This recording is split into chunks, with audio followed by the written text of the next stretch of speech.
네, 안녕하십니까 시청자 여러분, 박정호입니다. 박정호의 핫스팟. 네, 오늘 저희 일주일에 한 번씩 고정 출연하고 계신 이상민 민주당 의원과 현안에 대해서, 또 지난주 인사청문회에 대해서 말씀을 나눠보도록 하겠습니다. 안녕하십니까 의원님. 네, 안녕하세요. 네, 일주일에 한 번 고정 출연 네, 자신 있어요? 다시 이제 복원이 됐다는 안도감이 있고, 계속 이거 놓치지 말아야 되겠다. 아, 예, 요즘 의정 활동에 많이 바쁘시다고 하시는 것 같은데. 안 바빠요. 안 바쁘요? 알겠습니다. 일주일에 한 번씩 뭐, 나오시고. 일주일 내내 가능합니다. 네, 네. 그 보니까 오늘 네. 이렇게 오면서 라디오 들었더니 김종대 전 의원이 네. 어느 모 방송에 나오더라고요. 아, 여기 핫스팟에 안 나오죠. 핫스팟 안 나옵니다. 잘렸죠. 네. 예, 보니까 실력이 떨어져 있는 것 같던데. 핫스팟에서 나와야 실력이 연마되고 그렇죠. 할 텐데 내가 오늘 말하는 거 보니까 네. 약간 좀 어리벙하게 말하더라고요. 김종대 의원 평소답지 않게 아, 그랬었어요. 예, 아, 뭐 이렇게 핫스팟을 또 띄워주시고 칭찬해주시고. 그러면서 김종대 의원은 좀 깎고.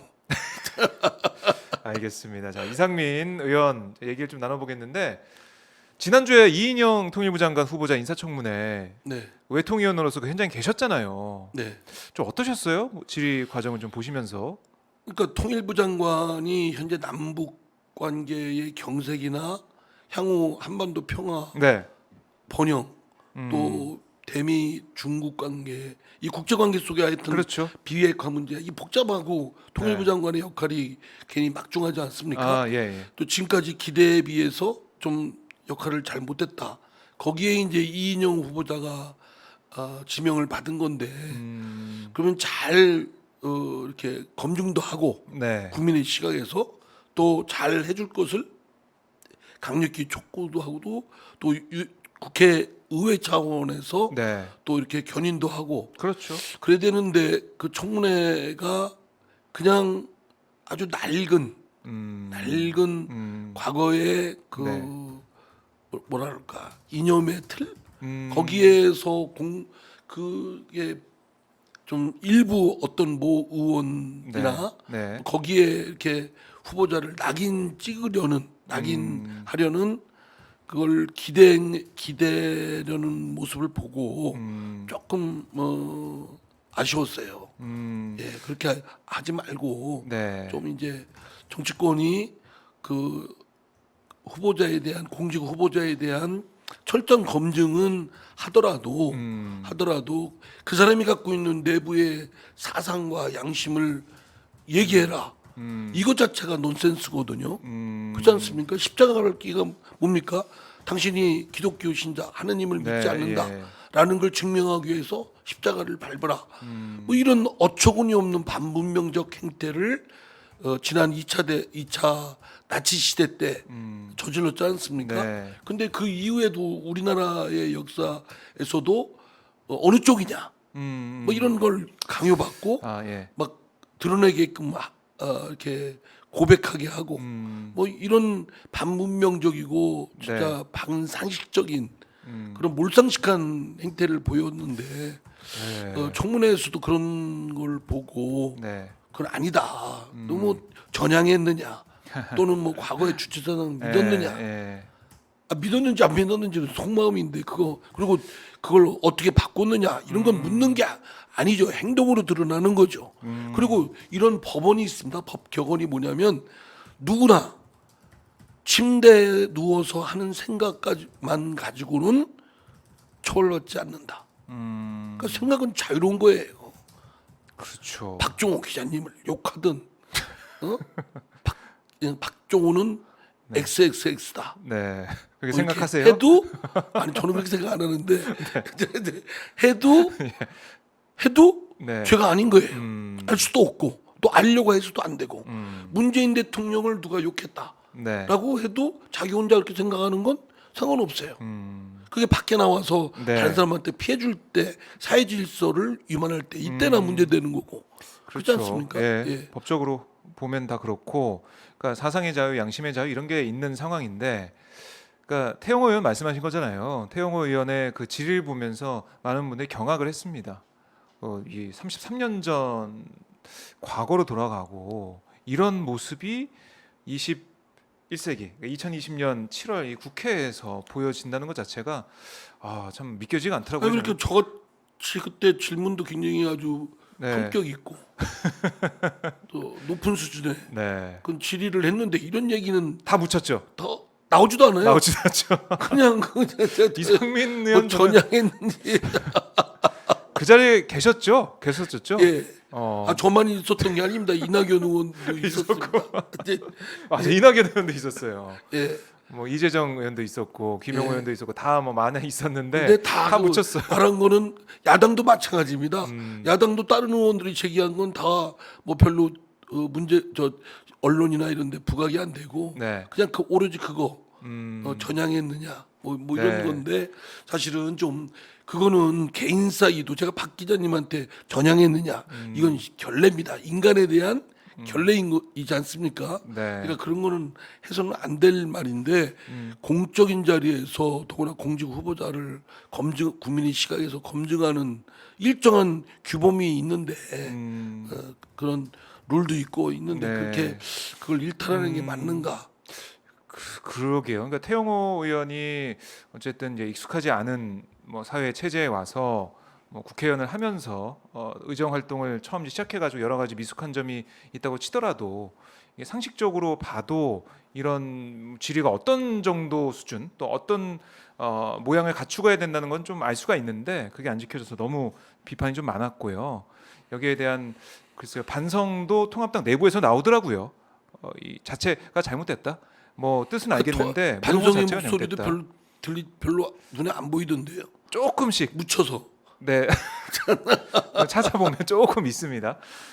이거는 뭐 이 여야를 떠나서 한번 저희가 돌아볼 문제고 자 어쨌든 이인영 후보자가 임명이 됐습니다. 임명이 돼서 어제 뭐 취임식도 안 하고 출근했는데요.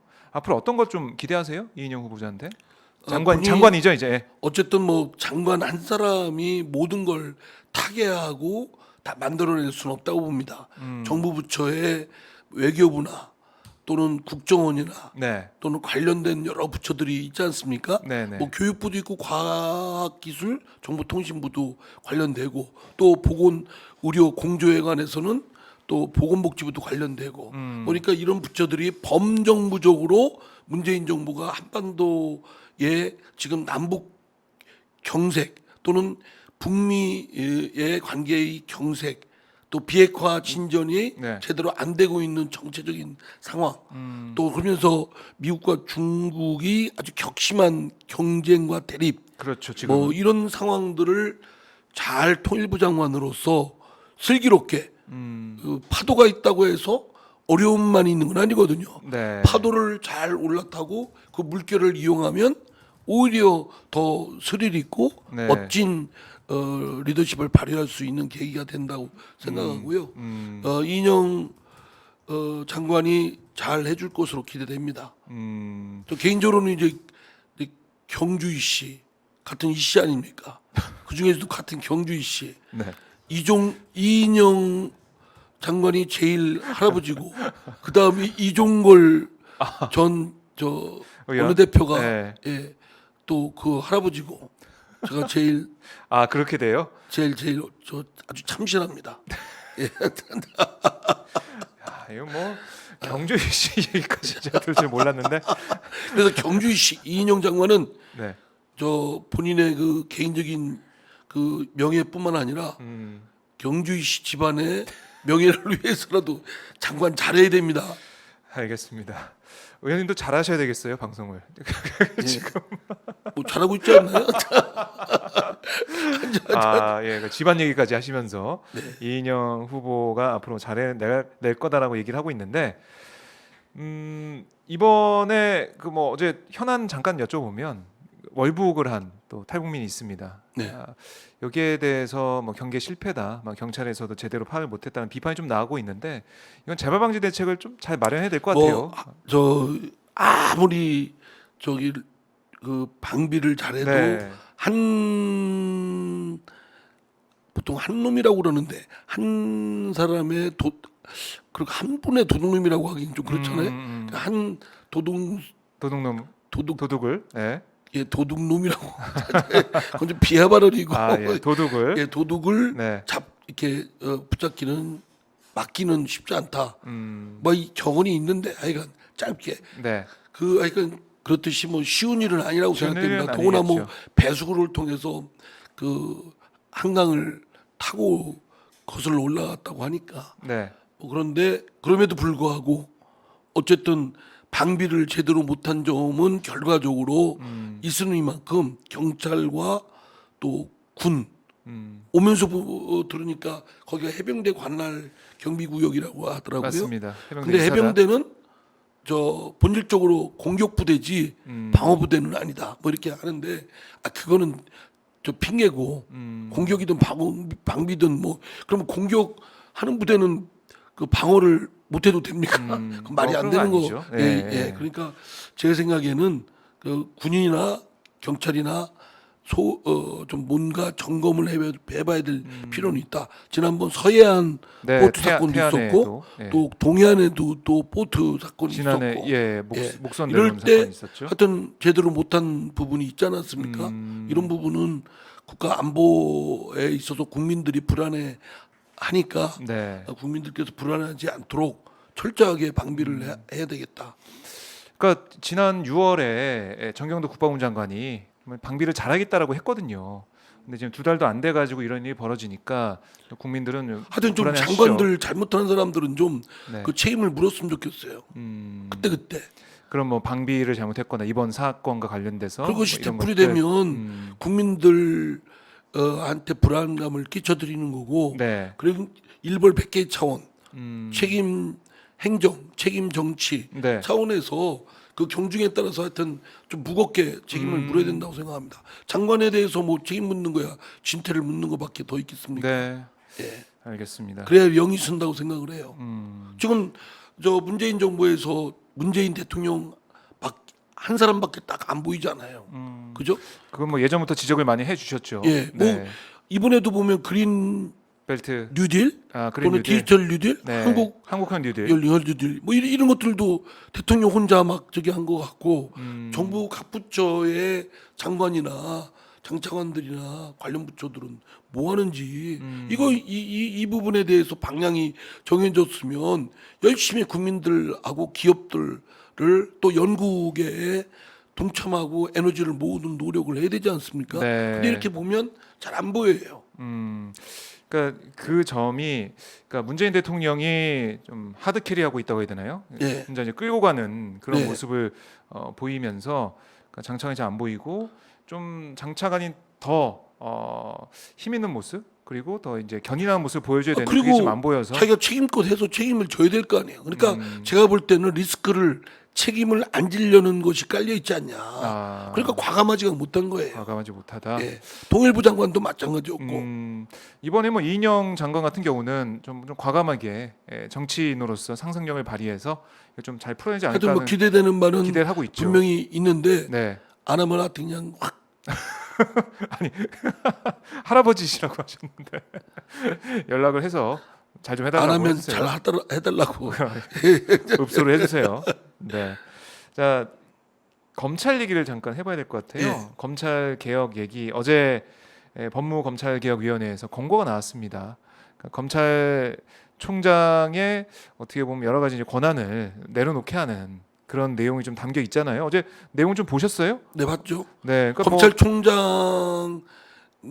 검찰총장 지금은 뭐 소위 말해서 검찰총장을 최종점에 놓고 네. 나머지 이제 검사장들 다음에 평검사들 이렇게 피라미드식으로 해서 검찰총장이 모든 그렇죠. 검찰권 행사를 진두지휘를 할 수 있게끔 되어 있는데 물론 그러기 때문에 검찰총장의 전행 또는 그 잘못된 행사를 통제할 수 있는 방법이 없다. 그 고민은 당연히 해야 된다고 생각합니다. 네. 그러니까 검찰총장 또한 사람이기 때문에 그 사람 또한 유혹에 휘둘릴 수도 있고 잘못 판단할 수도 있기 때문에 그를 일정한 통제가 필요하지만 네. 그렇다고 해서 어제 권고안에 제가 또 우려되는 부분은 뭐냐면 네. 장관이 고검장 그러니까 검찰총장이 갖는 권한을 뭐 고검장이 서울 나눠주고. 고검장, 대전 고검장, 부산 고검장, 대구, 광주 수원. 고검장이 네. 가질 수 있도록 수원 고검장 갖고 이에 대해서 고검장에 대한 지휘권은 법무부 장관이 직접 할 수 있도록 했는데 네. 자칫 그건 이해는 갑니다. 이 비선출직 선출되지 않는 네. 권력자에 대한 검사들에 대한 통제를 민주적으로 선출된 그 정부의 장관이 그렇죠. 예. 일정 부분 통제하겠다. 네. 근데 이게 지나치다 보면 정치 권력에 휘둘릴 수가 있죠. 사실은 검찰은 살아있는 권력을 향해서도 원칙을 가지고 법과 네. 원칙에 따라서 오히려 살아있는 권력에 향해서 네. 아주 추상 같은 모습을 보여야 되는데 오히려 이제 거꾸로 된 그런 권력에 알아서 기는 또는 정치 권력이 그 검사의 권력을 고검장을 통해서 또 악용할 수 있는 여지가 있기 때문에 이런 것들을 그러니까 수사의 통제, 검사들이 통제 필요성 네. 이러면서도 또 휘둘리지 않고 정치권에 휘둘리지 않고 올바르게 검찰권 행사할 수 있도록 하는 수사의 독립성, 네. 공정성 요 두 개를 어떻게 절묘하게 조화시키느냐 이 과제인데 네. 어제 권고안은 조금 더 정밀하지 못한 것 같다. 보완이 좀 필요하다고 생각됩니다. 뭐 일단은 이 법무부 산하에 있는 이 위원회 이 권고안이니까 이걸 이제 보고 관련된 뭐 법 개정할 게 있으면 하고 이렇게 가는 거 아니겠습니까? 그런데 이제 어쨌든 그런 안을 법무부에 그 추미애 장관의 뭐 네. 입김이 서려서 그런지 딱 보면 이제 언론 사설에서도 몇 군데에서는 지적을 했던데 윤석열 네. 찍어내리려고 하는 거 아니냐, 뭐 식물검찰총장 만들려고 하는 거 아니냐, 네. 뭐 이게 과장됐다 할지라도 이런 오해가 받지 않도록 네. 사실은 좀 잘 해야 될 필요가 있다라고 생각되고요. 조금 정교해야 됩니다. 전략적으로. 정교해야 뭘 된다. 하더라도 예. 어떤 목표가 있다. 우리가 산에 올라가더라도 네. 여기로 갈까 저기로 갈까. 또 돌산으로 가면 어떻게 뭘 준비해야 될까. 네. 이런 작전 계획을 잘 쓰지 않습니까? 네. 네. 작전 계획이란 말은 보다는 전략. 뭐 이렇게 좀 이렇게 어떻게 계획 같은 거. 근데 조금 그런 점이 부족하다고 생각됩니다. 네. 저 추미애 장관의 분발이 필요하다고 생각합니다. 추미애 가서 장관 그냥 국회 가서 싸울 생각만 하지 말고. 그거는 이 리더십을 보이는 데 있어서 자꾸 쓸데없는데 정력을 소진시켜 버리는 거예요. 국민이 바라는 건 일을 잘하기 바라고 검찰 개혁 잘하길 바라고 사법 개혁을 잘 완수하길 바라는 거지. 네. 가서 싸우란 얘기가 아닙니다. 그러니까 의원님 말씀은 검찰개혁, 사법개혁 하기 위한 추미애 장관 역할이 있을 텐데 그걸 뭐 잘 정교하게 전략적으로 해 나가는 게 필요하고 뭐 우선은 뭐 싸우거나 뭐 고성이 오가는 그런 상황 안 맞는 게 낫다. 그러니까 이런 말씀이시죠? 싸우더라도 효과적으로 싸워야 되는데 이게 그냥 싸움으로 끝나고 그냥 어찌 보면 국민들이 볼 때는 야 장관하고 국회의원이 저런 정도 대화밖에 못하나? 라고 할 정도가 되면 안 된다. 저도 어제 뭐 소설 쓰고 있는 네, 거고 네, 그 네. 발언 전후로 보면 그걸 묻는 저는 그리고 저도 국회의원이지만 국회의원이 그래서 욕 먹기도 하지만 네.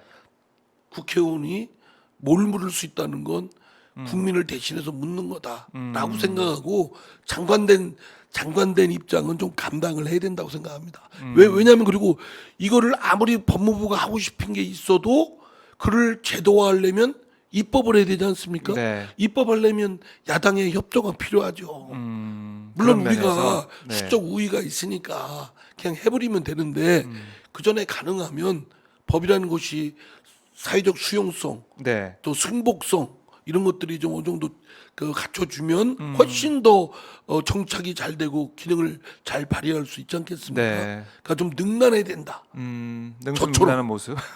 저처럼. 저처럼. 뭐 그 점에 대해서 동의 못 하십니까? 네. 동의를 못 하십니까? 생각을 해보고요. 그러니까 검찰 개혁의 필요성, 검찰이 뭐 그동안 보여왔던 행태 여기에 대한 분노가 정말 크거든요. 국민들의 그거는 분노가 국민들은 큽니다. 표출하실 수 있어도 음, 공직자 특히 이제 집행부의 네. 장관은 전략적으로 아니 그 분노를 네. 선용을 해야죠. 음, 겉에 표시하지 말고 네. 화내는 사람은 지는 겁니다. 음. 그리고 화만 내야 뭐예요? 성과가 있어야지. 열매를 맺어야지. 네. 포도송이처럼, 음, 사과나무처럼, 사과처럼. 뭐 열매를 맺겠죠. 뭐 이렇게 하면서 뭐 공관도 있고 하지만 지금 민주당의 바라는 국민들 바라는 것 중에 뭐 검찰 개혁, 사법 개혁을 많이 바라고 계시기 때문에 민주당은 그쪽으로 갈 수밖에 제가 없겠죠. 좀 추미애 장관을 좀 약간 비판을 좀 했더니 네. 친하십니까? 아니 제가 아니, 저는 다 친합니다.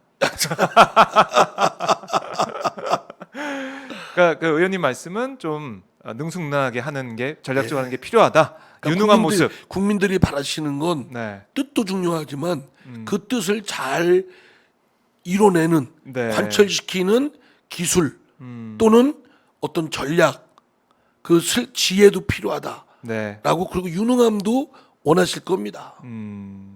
알겠습니다. 저희가 이 뭐 검찰 개혁엔 계속 나올 테니까 여쭤보도록 하고 계속 물어보도록 하고요. 의원님이 사개특위 위원장으로서 패스트트랙 그 방망이를 두들린 예. 역사적인 그 그때 그 인물이죠. 장면 보십시오. 얼마나 유능한가.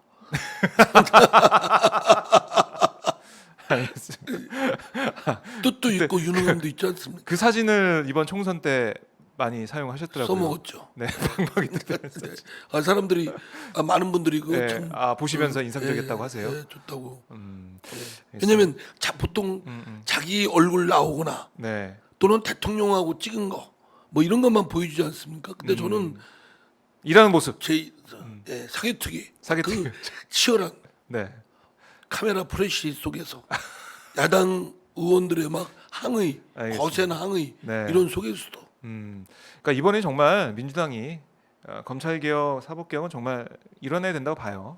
예. 그게 총선 민심이고요. 그걸 위해서 이렇게 많은 지지를 해주셨으니까. 그렇게 그 중에서도 어떤 걸 먼저 할 거냐. 음, 첫째, 둘째, 셋째. 네, 10개 다 하면 좋지만 우선순위 5개 다 정해서. 하면 됐지만 그 중에서 먼저 해야 될 거 하나, 둘, 셋. 네, 그 다음에 하나, 둘, 셋. 음. 하나, 둘, 셋.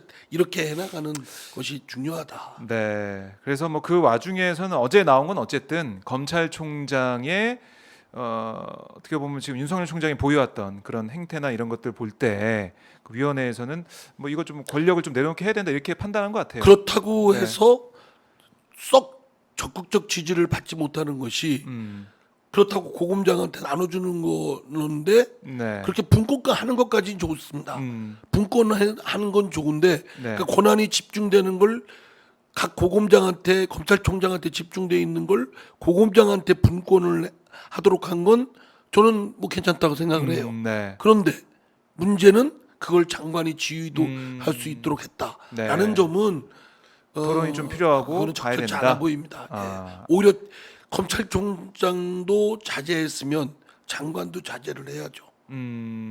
그렇게 일정한 통제 금도를 만들어 놔야 된다고 생각합니다. 네, 알겠습니다.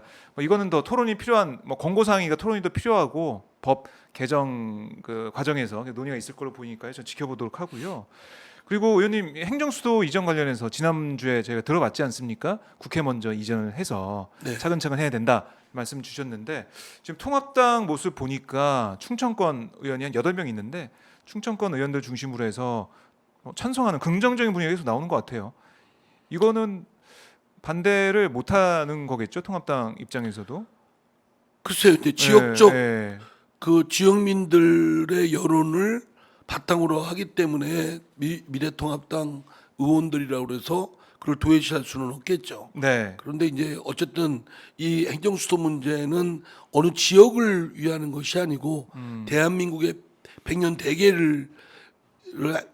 백년 대계와 관련해서는 매우 중요한 사업이기 때문에 네. 매우 잘 세워야 되고 또 국민들 여론을 절대적으로 지지를 받아야 되고 그리고 그 실행 로드맵도 아주 정교하게 해야 될 것이고 그래서 조금 더 논의가 더 심층적으로 숙성시킬 필요가 있겠다. 네. 그냥 행정수도 그냥 세종시에 이렇게 무조건 하는 건 슬로건으로는 모르지만 조금 더 정파 간의 여야의 관계뿐만 아니라 국민 뭐 서울 시민을 포함해서 영남, 호남, 충청도 다 포함해서 네. 이게 충청도를 위한 사업이 돼서는 안 되거든요.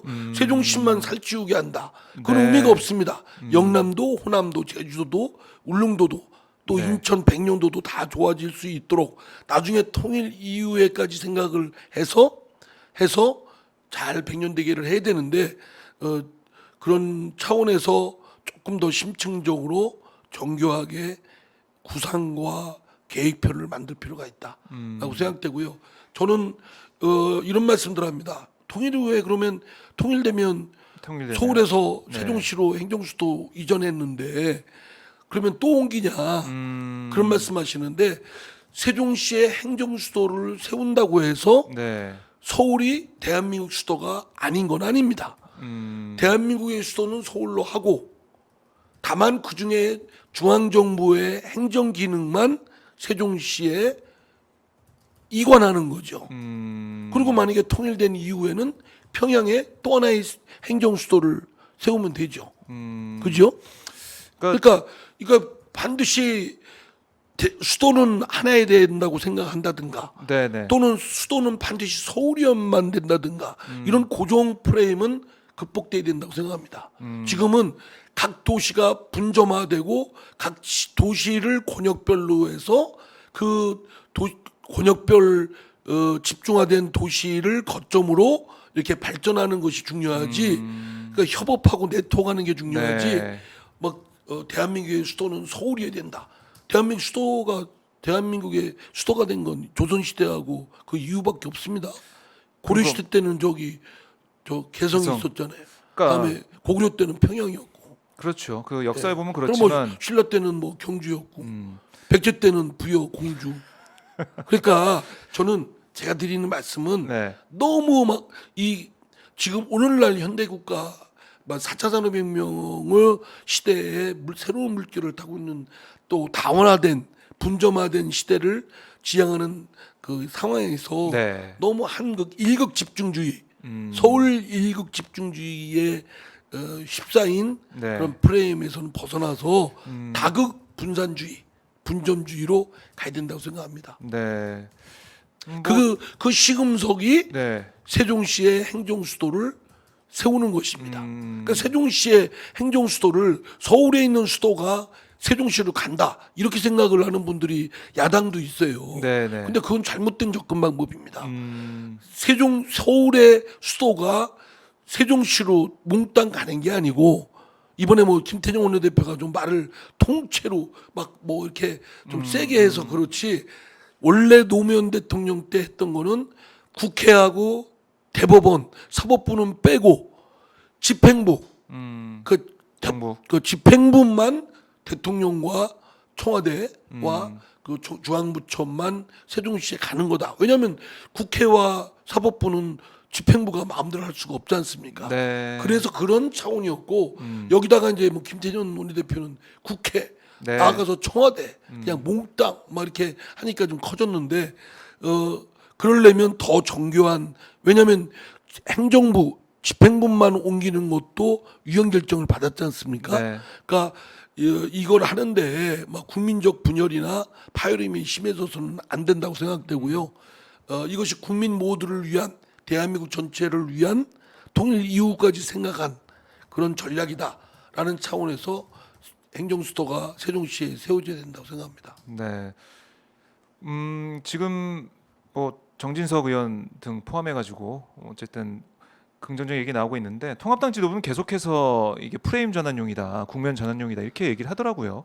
뭐 저기 뭐 기선 뺏겼다 뭐 또는 정치에서 보통 주도권 뺏긴다 그러면 무조건 진영 논리에 의해서 네. 반대만 하지 않습니까? 솔직히 우리도 그랬고 야당일 네. 때 그런데 근데 이제는 그런 정치의 모습은 구태니까 극복돼서 아니 수도권의 초감일, 지방의 고사, 소멸 네. 이 문제는 어떻게 할 것이냐라는 점을 세종시의 행정수도를 가느냐 마느냐 문제 그거 가지고 공방을 벌일 게 아니라 이 수도권의 얘기를? 초감일 문제, 그다음에 지방의 고사와 소멸 문제, 네. 그리고 대한민국 전체의 균형 발전 문제, 분권 문제, 네. 요거까지 통틀어서 생각을 좀 했으면 좋겠고 네. 세종시의 행정수도를 세우는 그런 방향으로 가더라도 저는 자치분권이 음. 확실하게 뒷받침돼야 된다고 생각합니다. 네. 문재인 대통령의 대통령 공약으로서 자치분권을 확실하게 하겠다고 했는데 속도가 늦어요. 아직 국회에서도 또 제대로 심의도 안 했고 네. 그러니까 정부가 내놓은 이 법안에 대해서 좀 제대로 국회에서 빨리 속도를 붙여서 네. 자치분권이 제대로 이루어지도록 그래서 중앙 정부는 슬림화되고 구조조정해서 전문화를 심화시키고 좀 중앙 정부가 잘하는 건 중앙 정부가 지방 정부가 잘할 수 있는 건 지방 정부에게 이렇게 역할 분할을 좀 해야 된다고 생각합니다. 아, 생각해 보니까 할 게 많네요. 아까 검찰총장 네. 에게 권력이 집중되어 있는 거를 고등검사장한테 분점하자고 했지 않습니까? 네. 똑같은 원리입니다. 알겠습니다. 이거는 뭐 개헌 얘기도 나오고 있긴 한데 저는 개헌해야 개헌으로 됩니다. 가야 그러니까 된다. 행정수도가 되려면 네. 확실하게 정리하려면 개헌으로. 왜냐하면 끝없는 이 또 문제 때문에 또 누가 뭐 위헌 판결 무슨 받을 어느 수 있고. 암흑의 변호사처럼 또 뭐 아. 헌법 소원 걸어가지고 그러면 국민들이 볼 때는 얼마나 불안합니까? 저는- 개헌선이 될까요? 3분의 2? 아니 개헌을 왜 어렵게 생각합니까? 그래서 어떤 분들은 개헌이 블랙홀이 된다. 네. 뭐 아니 왜 블랙홀이에요? 논의하면 되지. 권력구조 개편까지 다 논의하면서 논의해서 묻히는 게 아니냐. 합의 보는 건 합의 보고 합의 본 건 합의 보두고 네. 합의 안 되는 건 못 하는 거죠. 음. 합의가 안 되는데 어떻게 합니까? 근데 저는 제가 볼 때는 세종 그 행정수도를 두는 그 조항하고 네. 더 중요한 거 있습니다. 어떤 건가요? 직접 민주주의가 지난번 20대 국회 때 막판에 그 우리 시민들이 요구하셔가지고 법안이 제출된 게 있어요. 네. 근데 그게 통과가 안 됐죠. 심의도 안 되고 안 됐죠? 직접 발안, 국민의 직접 민주주의입니다. 네. 국민이 주권자로서 직접 법률안이나 헌법 개정안을 제출할 수 있도록 하는 거. 다음에 표결까지 할 수 있는 거. 근데 지난번 개정안은 발안만 돼 있죠. 네. 그러나 표결까지 포함해서 국민 소환제도까지 포함해서 저는 직접 민주주의가 저 헌법 개정에 들어가야 된다고 생각합니다. 그래서 대의제에 대한 국회 또 지방 의회에 대한 견제가 필요하다고 봅니다. 국민들이 통제가 아. 그러니까 헌법 개정을 통해서 이걸 이런 건 돈만 맞으면 할 수 있는 거 아닙니까? 그죠? 권력 구조 뭐 대통령제를 하느냐, 이원 집중제를 의원내각제로 하느냐. 하느냐, 뭐 이런 문제가 그럼 정치적 이관계 때문에 하기가 어렵다면 그건 그냥 두고 네. 그냥 국민이 어떤 법률안, 헌법 개정안을 발의하고 싶다. 그럼 일정 수가 발의하는 거예요. 그래서 국회에서 심의하는 거예요. 심의하고 그리고 일정 기간 동안 그 심의해서 안 되면 본회의에서 표결해가지고 가부간의 결론을 내도록 이렇게 의무지어지는 있으면 대의제와 간접민주제와 직접민주제가 적절하게 조합을 이루면서 네. 그 대의제의 어떤 문제점, 음. 덧, 함정, 잘못된 것을 시정하고 통제할 수 있다. 알겠습니다. 뭐 일각에서는 어떤 개헌까지 가는 것보다 법률 바꾸는 걸로 그거는 될 거다라고 하고 뭐 있는데 아니면 하는데 이제 뭐 개헌 또 특별법 음. 다음에 뭐 국민투표 하는데 국민투표. 국민투표도 네. 이것도 지금까지 우리 헌정사의 악용 사례가 큽니다. 그죠?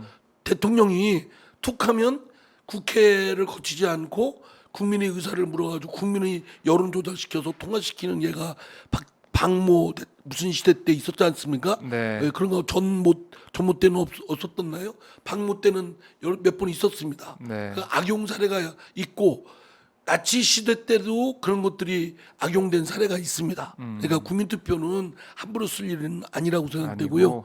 아니고 하려면 정부법으로 개헌, 특별법도 법률적 불안정 상태가 오래 지속될 수 있는 가능성이 있기 때문에 별로 바람직하지 않다. 네, 알겠습니다. 이거는 뭐 어떤 방법으로 할지 어떤 내용으로 할지는 계속해서 얘기가 나올 것 같은데요. 한번 저희가 계속 지켜보도록 하고요. 당내 지금 당 대표 경선 계속해서 일정이 진행 중인데 세 사람 중에 어떤 사람에게 좀 마음이 가십니까? 지금 저한테 네, 저 궁금합니다. 양심의 자유를 갖고 있는 생각을 표출시키라고 이렇게 강요를 하십니까? 뭐 하고 싶은 말씀이 있을 것 같아서. 있는데. 네. 아, 제가 나왔으면 더 좋았겠다는 생각이 들어요. 의원님. 그런 아쉬움을 많은 아쉬움. 분들한테 듣습니다. 그 누가요? 누가 그런가요? 주위에 뭐 한 두세 분한테 들었어요. 저도 아쉽습니다. 의원님 나오셨으면은 또 선풍적인 나오는 게 아쉽다고요? 나오셨어야 되는데 아쉬운데 지금 뭐 세 사람 다 이제 주장하는 게 다 뭐 강점도 있고 다 다른데 민주당이 뭐 위기라고 하는 사람도 있고요. 그 정권 차원에서도 이제 부동산 문제나 이런 것들 때문에 위기다라고 하고 있는데 이제 리더십이 필요하다. 강한 리더십이 필요하고 이걸 좀 해결할 수 있는 해결사 역할도 할 수 있는 사람이 필요하다는 얘기도 있고 아니다. 우리 대선이나 뭐 재보궐 준비하려면 안정적인 리더십 필요하다 이런 사람도 있고 여러 가지 얘기가 있는 것 근데 같아요. 저는 조금 더 광각적인 시야를 갖고 했었으면 좀 좋았겠다. 심층적으로 한국 정치의 문제점이 크거든요. 결함이 국민들이 갖고 있는 우리 한국 정치에 대한 불만, 네. 한국 정치인들에 대한 불만이 있지 않습니까? 별로 대변도 제대로 못하고 해결은 더더구나 못하고 지네끼리 공방만 진영 논리에서 싸우고 네. 유능함도 보이지 못해서 믿을 수도 없다. 거짓말까지 한다. 뭐 이런 등등인데 그러면 이거를 고치고 개혁하고 치유하는 그래서 국민들께 희망과 믿음을 줄 수 있는 그것이 민주당으로부터 시작된다. 민주당의 개혁, 민주당의 탈바꿈. 네. 이거를 이런 프로그램이나 비전과 프로그램을 보여줘야 저는 된다? 그게 더 제일 중요하다고 봅니다. 지금- 아니 네. 무슨 대선이 어떻고 그런 건 국민한테 믿고 저 지지를 받아야 되는 거지. 뭐 그건 그 사람이 뭐 자기가 당 대표해야 되고 뭐 그리고 또 본인이 있어야 뭐 어쩌고 저쩌고 하는 건 아니라고 생각되는데 새 후보다 그 부분은 좀 간과하는 것 같아요. 예. 우리 민주당이 아니 한국 정치를 뭐라고 하지 말고 그냥 민주당의 당 대표니까 민주당의 문제점은 뭐고 민주당이 나갈 방향은 뭐고 네. 한국 정치에서 해야 될 역할은 주어진 역할이 뭐여야 되기 때문에 이런 프로그램을 갖고 하겠다. 네, 임기 중. 그걸 좀 보여줘야 된다. 그래야 되지 않습니까? 네. 그게 좀 보이나요? 새 후보들 잘 안 보여요. 잘 안 보여요? 나오시지 그러셨어요. 예? 당 대표 선거에 나오시지 그러셨어요. 아니 근데 딱 표정을 보니까 제가 그 말을 하니까 네. 제가 나왔으면 저 이상민이 나왔으면 좋았겠다 이 생각을 하시는 것 같아요 눈빛에서. 네.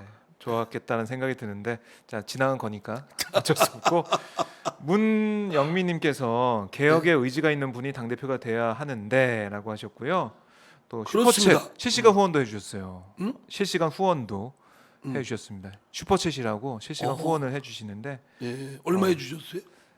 큰 돈입니다. 와, 네. 금액을 밝히시죠. 2만 원.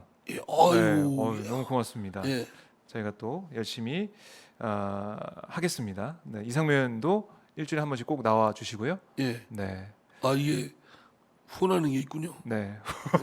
의원님이 하셔도 됩니다. 방송 중에 방송 보시면서 자기 얼굴 알았어. 보시면서 후원하셔도 알았습니다. 되니까요. 예, 기대하겠습니다.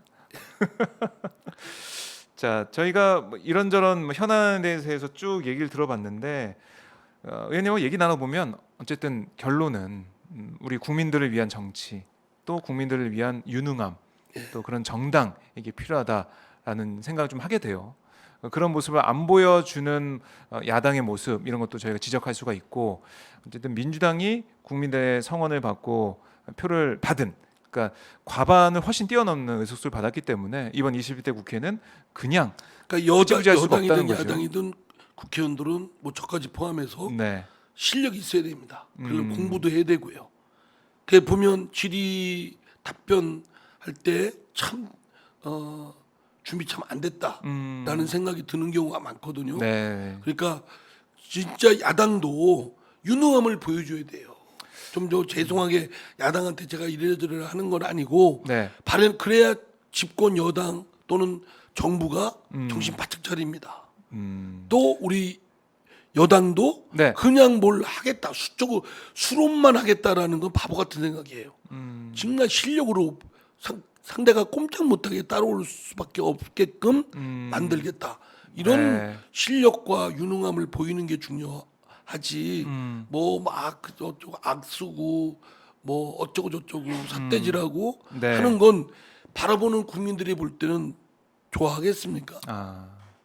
맞습니다. 국회의원들이 국민들의 대표죠. 그러니까 국민들이 어떤 생각하고 있고 어떤 개혁을 바라고 있는지 이런 것들을 생각하면서 고심하면서 이렇게 의정 활동했으면 좋겠다는 생각하고요. 자, 이번 주는 이렇게 마무리하고 다음 주에도 또 출연. 하나 마무리하기 전에 하나 드릴 말씀이 있는데 네, 하시죠. 내가 국회 오늘 이렇게 나오면서 보니까 차별금지법 예, 반대 예. 반대. 해가지고 그 이렇게 피켓 예. 분이 계시더라고요. 여의도에서도 계속 하고 있더라고요. 여의도 그 국회의사당역 근처에서도 네. 여러분들이 모여서 하고 막 이런 것도 있습니다. 차별금지법을 제가 보면 좀 이유 있는 지적도 있어요. 어떤 분이 그 헌법학자인데 글 쓴 거 보니까 그 처벌하거나 제지하는데 너무 그 개념이 불명확하다. 네. 뭐 이런 점은 제가 볼 때 매우 아주 생산적인 지적이에요. 그러니까 보다 더 법기술적으로 가능한 구체적인 개념으로 해야 되겠죠. 그건 맞는데 그러나 부당한 차별을 하지 않아야 되는 건 맞지 않나요? 기본적인 방향은. 근데 어떤 분들은 뭐 동성애 조장법이다 뭐다 그러는데 아니 어떻게 생각하시나요? 차별금지법. 아니 저도 차별금지법의 그 취지 이런 거는 동의를 하고 있고요. 근데 뭘 반대하시나요? 아니 반대하는 것도 아니고 찬성하는 거기에는 것도 아니네요. 논의를 해봐야죠. 어떤 뭐 잘못된 점이나 우려점이 있다면 논의를 해보면서 근데 약간 치료를 딴 해가야 되는 거죠. 때와 달리 애매모호하면서 어디 종교 네. 그 묻지 않겠습니다. 하여간 물으시면 안 하여간 안 묻겠습니다만 네. 약간 애매모호하면서 좀 약간 회색적인 그런 분위기가 풍기는데 아닙니다. 그러면 다음 주에는 네. 이 차별금지법 가지고 네. 저 반대 입장을 갖고 나오시죠. 그럴까요? 한번 제가 토론해 찬성 볼까요? 입장을 해서 한번 실달하게 한번 알겠습니다. 예. 차별금지법에 대해서도 얘기 요즘에 뭐 여기저기 연락을 막 받으시죠? 차별금지법 때문에. 문자 폭탄 받죠. 문자 폭탄 받으세요. 저한테 어떤 분들이 네. 기도하신대요. 기도 예. 의님을 위해서. 예. 네. 악마에서 벗어나라고. 악마에서 구해달라고. 네. 하여간 근데요. 네. 그러나 이 평등법, 근데 평등 모든 국민은 법 앞에 평등하다. 네. 누구든지 모든 생활 영역에 있어서 차별받지 아니한다.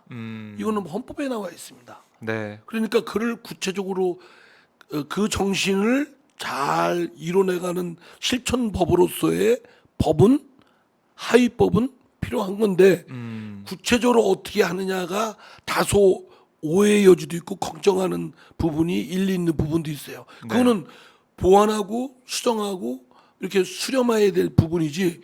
그러니까 모든 걸 안 된다고 하는 반대를 하는 건 적절치 않다. 네. 그러니까 그걸 들여다보고 뭐 의견이 있으면 수렴해가지고 고칠 부분 고치고 그렇게 해야지. 그러니까 그 말씀하신 것처럼 헌법에 있는 그런 정신을 살리는 그런 법이다라고 많은 분들이 그래도 과반 이상은 다 보고 계시잖아요. 이렇게 그러니까 그런 부분들 저희가 다음 주에 토론 한번 해보겠습니다. 예, 하여튼 근데 딴 때와 달리 네. 명쾌하고 분명한 입장을 보이는 네. 박종호 기자님이 네. 이 차별금지법 부분은 애매모호하고 약간 양다리 걸치는 듯한 아닙니다. 아닙니까? 네. 다음 주에 한번 토론을 통해서 한번 살펴보도록 하겠습니다. 자, 예. 의원님, 이상민 의원님 오늘 말씀 너무나 잘 들었고요. 네. 다음 주에 뵐 때까지 건강하게 잘 지내시고 네. 이 자리에서 다음 주에도 뵙도록 하겠습니다. 시간 괜찮으시죠? 다음 주에? 예, 그러면요. 알겠습니다. 내일도 괜찮습니다. 알겠습니다. 다음 주에 뵙겠습니다. 네, 예, 말씀 잘 안녕히 계세요. 들었습니다. 네, 지금까지 이상민 의원 말씀 나눠봤고요. 이 방송 여러분들의 성원으로 만들어지고 있습니다. 화면 하단에 보면 010-3270-3828, 010-3270-3828 전화번호가 있는데 이렇게 현장과 또 인터뷰를 함께 보실 수 있는 박종호의 핫스팟 계속 방송이 될 수 있도록 여러분 실시간 후원을 포함해서 자발적 시청료 꼭 전화 주셔서 함께 해주셨으면 고맙겠습니다. 저희 전화번호 연락 주시면 저희 직원이 전화 받거든요. 예, 010-3270-3828 자발적 은행 시청료 여러분들 꼭 연락을 주시면 고맙겠습니다.